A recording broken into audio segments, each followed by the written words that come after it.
I knew that when college was over that I would be heading out on my own, but what I didn't know was how much my life was about to change.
Hey, I just got back to my apartment. Yeah, all the furniture's here. I just got the last box up.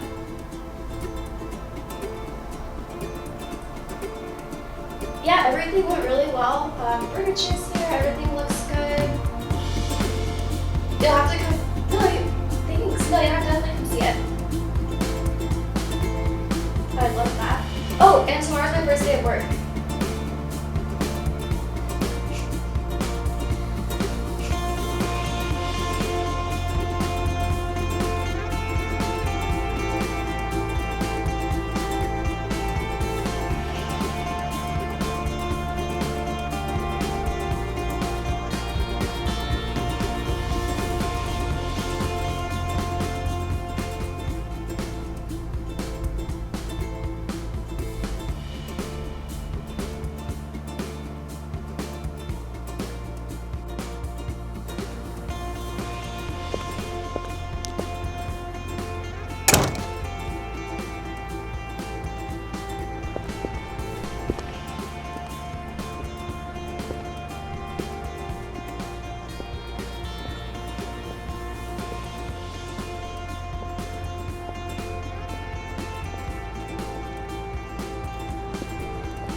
That place.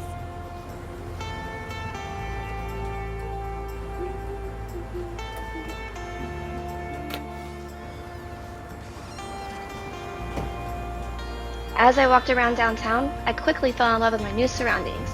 From the restaurants, the shopping, everything Galveston had to offer. However, the most exciting part was getting ready for my first day at work. Hello. Hello. You must be Catherine. I am. You can call me Kat, though. Nice to meet you, Kat. I will show you your desk. And this is your spot. Thank you. It's good to have you here, and I will see you in the back. Okay, thanks. The work seemed to have started as soon as I sat down. This is Kat. The first day at a new job is always a nervous situation. Sure. Hi, this is Catherine. But what do you expect for a sales company? Oh, they hung up on me. Hey, Anya, do you have a stapler by chance? Yes. Here you go. Awesome, thank you. So how is your first day going? So far, so good. I'm a little nervous, but it's my first big job, but everyone's been somewhat nice. Well, everybody's always nervous. Yeah, except Joe. He seemed a little scary. Yeah, well, that happens. Do you have any friends to celebrate your first day with? No, I just moved here from out of town. I moved to the loft like I was talking about earlier, but it's just me. Oh, well, me and my friends are going out later. If you want to join us, we can celebrate your first day. Really? Yeah. Oh, that'd be so nice. Thank you. Oh, absolutely. It sounds like fun.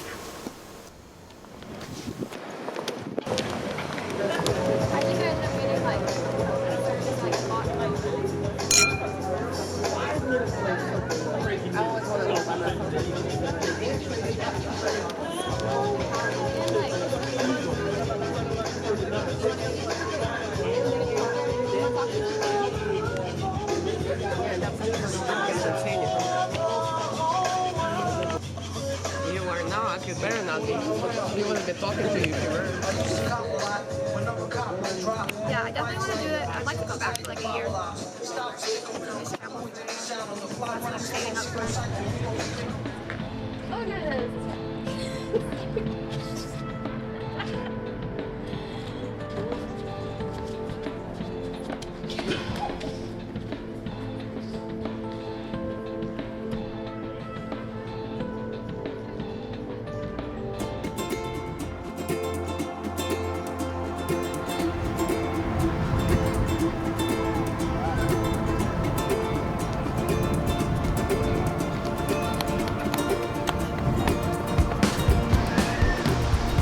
over the last month, I have really enjoyed the life I started to build for myself.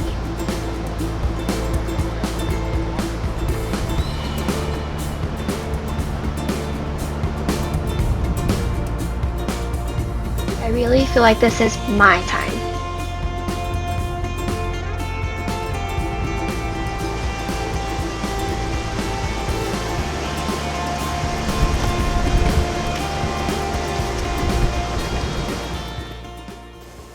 There was a point at work when I just knew something was off. Yeah. Hey, could you watch my phone for a sec? I'm gonna go to the restroom. I don't feel so good. Okay. I'll be here.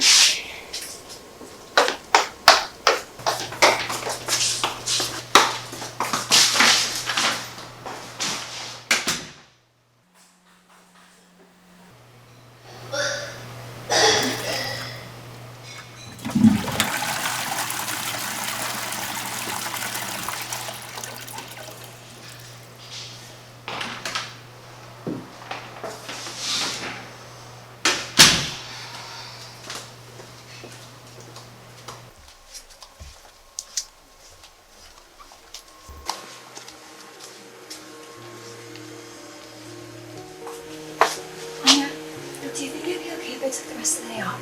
Well, I'm sure. Are you feeling okay? Yeah, not so much. Hopefully the headache doesn't stay though. Could you just tell Joe for me? Yeah. Hope you feel better. Thank you.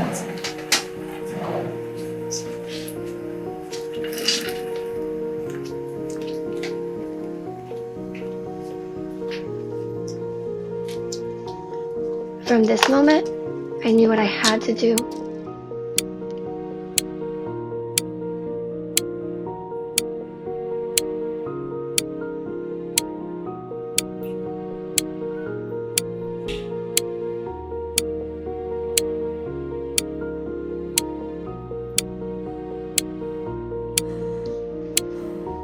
In those 3 minutes, all you can think about is my plans, my future.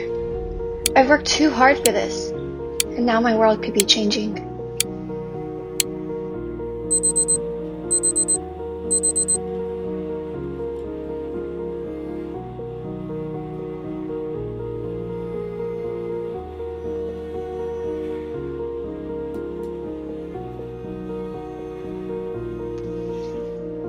The panic just seemed to get worse.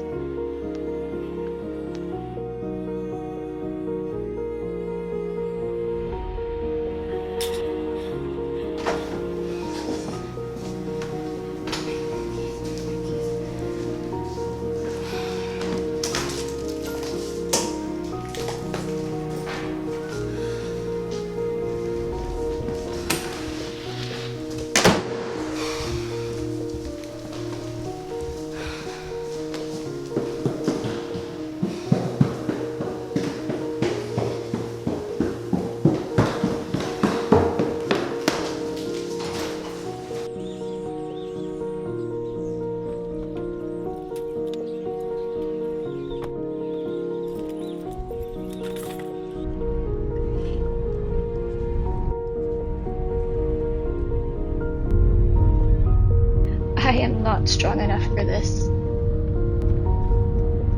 Nobody cares. How am I going to tell my family? How am I supposed to tell him?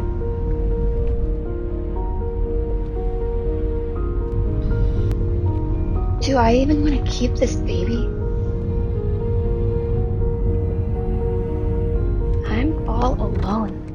That phone rings. a lot of times there'll be a girl bawling on the other end, and you're just like, you don't know them, you can't see their face or be there to help them, but they're crying and they're telling you their story, saying, I just want an abortion, do you do abortions? And in that minute, we're like, think fast, God, pray. What words do I need to say right now? Pregnancy Help Center Galveston, this is Donna. How can I help you? So I am the office manager, and I look at myself as so much more. I'm the first person that they talk to when they call to make an appointment. I'll get girls that call and they're confident, they've taken a pregnancy test at home, and they are pregnant and want to know what to do next. So they call, and I'll set them up with an appointment. So once we get that phone call and they make an appointment and we know that we're going to have the opportunity to see a girl for the first time, we take that super seriously because we know they're vulnerable. We know that they're making a life-changing decision, and that what we say or do can have a huge impact. And we pray, we stop and pray, and we just ask God to provide the words, provide the not words if necessary, and letting them talk. But whatever it is that they need, we want to be on our A game every single time a girl walks in that door so that we can help them in the best way possible, whether it means providing resources in the community, helping them find a place to live, helping them to get out of a bad situation, or helping just to give them hope and courage to move forward in this path, whatever that may look like. My first encounter with the clients that come into the Pregnancy Help Center is when they come in for a pregnancy test. I'm Carrie, I'm the nurse manager. You can come back with me. Thank you. All right, I'm gonna have you just sit right here. We're gonna do a little bit of an assessment. Often when they first come in, they're in shock or they're scared. They don't know what to do with this new information. But that's when I get to sit with them and talk to them about their options, ask them questions that allow them to process this information, and just support them and encourage them. The second time I see our clients, it's usually the mom, or sometimes she gets to bring her significant other, is when I see them for their ultrasound. This is a really exciting appointment because it's really when the mom and the dad get to bond with their babies. During this appointment, I get to show them the baby's heartbeat. We get to measure the baby and see how far along they are. And it's really when they bond and they realize that this is their child, and it really sinks in for them. I think the first thing I love about the Pregnancy Center is everything that this place exists to do is because of the love of Jesus.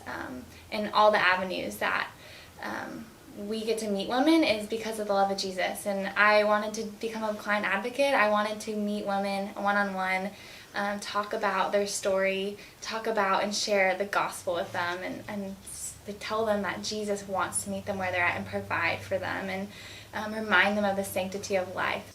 My name's Shelby. I'm a client advocate and one of the teachers here at the Pregnancy Help Center. I started about 2 years ago through one of the churches. I had heard about this ministry when they were just starting up and was interested in just seeing what I could do to help sort papers or run copies. And I got here and just was in the background folding baby clothes and just doing little office tasks, and slowly got to talk with some of the girls as they were waiting in the waiting room, and so I became a client advocate. Before COVID, that looked like sitting with moms and boyfriends or husbands, grandmothers, sisters, brothers, as they take a pregnancy test, as they have their first ultrasound, just kind of processing it with them. Since COVID, a lot of times that looks like sitting with just a mom whose boyfriend couldn't come in or whose mom couldn't come in with them. And so although COVID has changed things, we're still sitting with girls, we're still here, we still have just as many girls as ever. And it's a great opportunity to get to love on them when they are feeling alone, but they aren't physically alone. Hey everyone, I'm Susie. I originally came here when I was 16 after I found out I was pregnant. I was really nervous what everyone would think of me and think that I was going to be judged by everyone. I was really scared to tell my mom when I found out I was pregnant. Thought she would be really mad at me and disappointed. But she actually was one of my biggest supporters, along with my family and Miss Julie. My pediatrician told my mom about this place, and that there would be a lot of help in my situation. And I came to all the classes and learned a lot about being a mom. When we first found out Susie was pregnant, there was a lot of wondering what I did wrong as her mother, and trying to figure out where we were going to go with this. We have 5 children that live in the house, now 6. So wondering how we were going to fit everything in, knowing everything a baby needs. Putting the decision in Suzanne's hands was one of the hardest things I have ever done. Just because she's 16, I know I raised her right, but it was ultimately her choice what she wanted to do. I've never been a believer in abortion, and so letting a 16-year-old decide what she wanted to do was extremely nerve-wracking. Once she finally decided she was going to have Michael, and we found out about the Pregnancy Help Center, coming here, it helped a lot. We took the parenting classes, and every single night I left smiling and laughing, just because the conversation on the way home. Suzanne was like, "Mom, they said this," and all I heard was your voice in the back of my head. "You said that forever. I can't believe that you were actually doing what you were supposed to, not, you wasn't being the mean parent.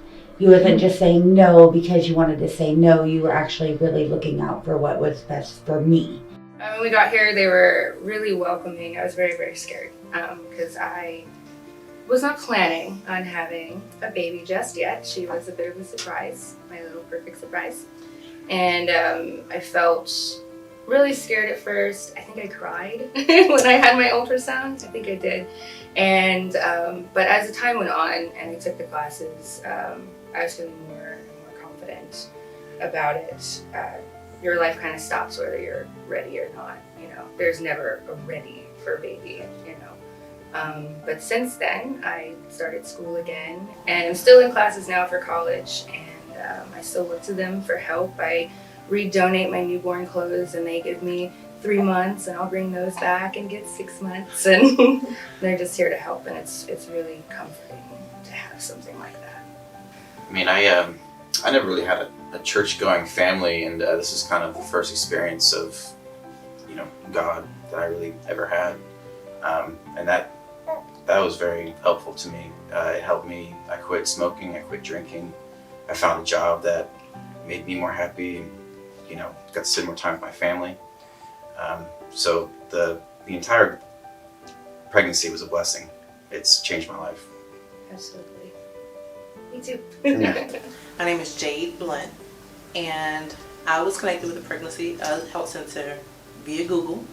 I found out that I was pregnant at home and wanted to get an ultrasound because I have had a miscarriage previously, and it made me nervous. So I wanted to come in and talk to someone. Upon arriving, in my mind, I thought it was just going to be some sterile, hospital-like place, very cold, very clinical. But upon entry, that was completely wiped out of my mind. Everyone here was so friendly and welcoming. It's very cozy with the sofas, and it made me feel like I was sitting in someone's living room, just talking to a friend. We prayed together at that moment. She gave me some scriptures to kind of help me get through. And along with that, she did give me a gift. And the gift was a necklace. It was a necklace with some angel wings and little baby feet. And it had a little poem on it. And it was just to help kind of have something physical in hand after losing my baby. Just to know that someone that I had just met kind of related to me on that level and cared enough to give me a gift made my whole day. I am a single mother. I was divorced, and I got pregnant with my daughter at that time that I lost. So I lost her by myself. And unfortunately, I was going through another pregnancy by myself. So to have somebody that I could talk to, made my day. All of the girls, Susie has called me outside of my appointments. She's called me since I've been done. Since I've had my son already.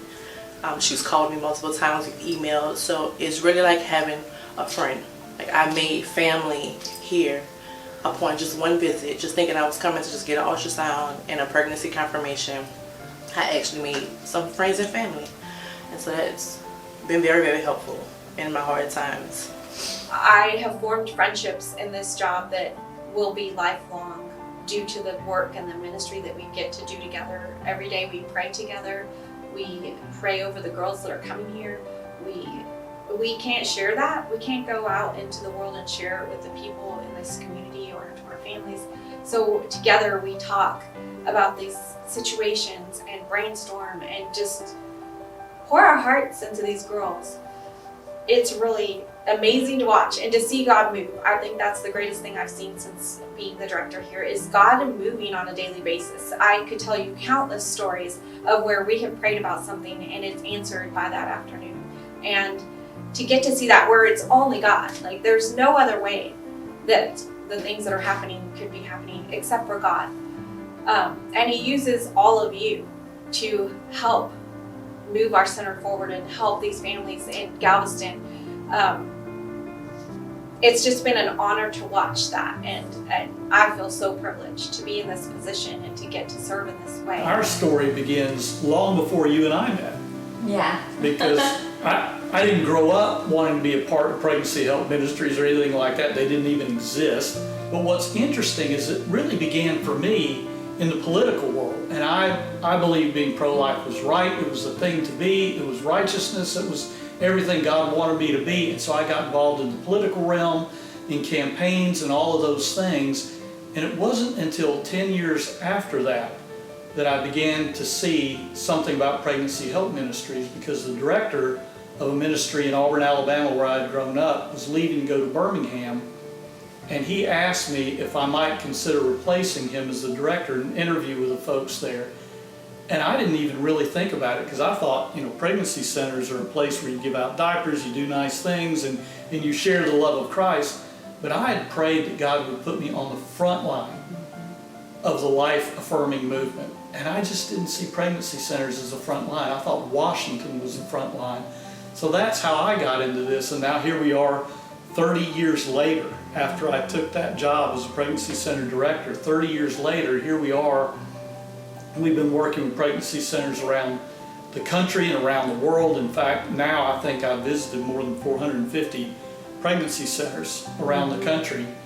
And I think, I didn't start that way. This isn't what I thought the front line would be. And yet this is where God landed us. And we have been so blessed to be a part of helping communities across the country raise more than $50 million for the cause of life, because others like you believe that life is beautiful and life is worth fighting for. And that's why we're here. And we love the PHC of Galveston. We've been there before. I spoke at, I believe, the first event we had, and Jen came with me, and we just fell in love with Julie and the whole team. I look at what I saw when I walked through the doors of the Galveston PHC. Yeah. I walked through those doors and I felt immediate love, I felt immediate peace, and I think that's what this should feel like for every hurting, broken person. That it should feel peaceful. It should feel like I'm loved. And that's one of the reasons I fell so in love with what Julie and her team are doing. I believe in them and the stories that I've heard from this community of loving people so well. Yeah, we talk about love people well, Yeah. and Julie is just the epitome of that. I can't tell you how many times when Jen is talking to a director of another center, or we point back to Julie and the PHC of Galveston, because we're very young here in Galveston, but at the same time growing by leaps and bounds, and it's done well in a variety of ways, but the biggest thing to me is what you just said, love well. Because they do, they're reaching people. Others just, it's hard to reach. And there are other pregnancy centers looking at Julie and saying, how do you reach these people? Yeah. She does it through love and just no judgment, no condemnation when you come in the door. We're going to love you. And she's told us stories, and I could go into all of them. We've heard some of them already, but of people and you go, wow, how did that person choose the PHC? And look where they've come because they walked in the door. My favorite ultrasound story is when I had a woman come in who was basing her pregnancy decision off of how far along she was. So based off her LMP, she was only going to be 12 weeks, and she told me her cutoff was 20. So going into the ultrasound, I was really nervous as to how I was going to handle this because I knew she's only 12 weeks, and if the baby is 12 weeks, her decision is for abortion. So I was praying and I was nervous, and when I put the transducer on her abdomen, the baby looked right at me. And it was not a 12-week baby. I've seen 12-week babies often. It was a 20-week baby, and my measurements were 20 weeks in one day. So in that moment, I knew that God had me in his eyes, and this woman and her baby in his plan, and it was so comforting, and it was really reassuring to me that God sees what we're doing here and he cares about us, and he really comforted me in my anxiety in that moment, but ultimately this woman and her child. And it was such a beautiful image, and it was the first time like the baby has looked at me when I scanned the child, so it was a really, really encouraging and wonderful moment. So here's your little baby. You can take that home. A lot of people like to put it like next to their bed to look at night. It looks like a real baby. I know. There it is, and you can see where we had you saw where the heartbeat was. It's yours. It's really real. Yeah. I really can't believe how much they cared about me. They cared about us. Now I can really say, life is beautiful.